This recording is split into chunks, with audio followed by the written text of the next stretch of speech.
আজকে দুপুরে অনেক কিছু রান্না করেছি, দেখিয়ে দিই কী কী আছে আজকের লাঞ্চ থালিতে। প্রথমে দিয়ে দিলাম গরম গরম সাদা ভাত, একটা লঙ্কা, আর আছে শাক ভাজা। এখানে পাঁচমিশালি শাক আছে, এটা আমার ছাদে হয়েছিল। এর ভেতরে আছে বেতো শাক, কলমি শাক, সর্ষে শাক, লাউ শাক, আর আছে ব্রোকলির তরকারি। এটা নিরামিষ করেছি, কড়াইশুঁটি, আলু, টমেটো দিয়ে।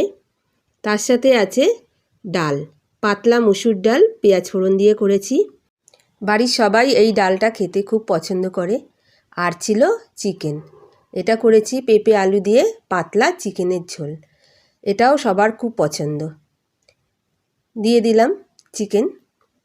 আর ছিল দই, মিষ্টি দই, শেষ পাতে একটু মিষ্টি দই হলে দারুণ জমে যায়। এই ছিল আজকের আমাদের লাঞ্চ থালি।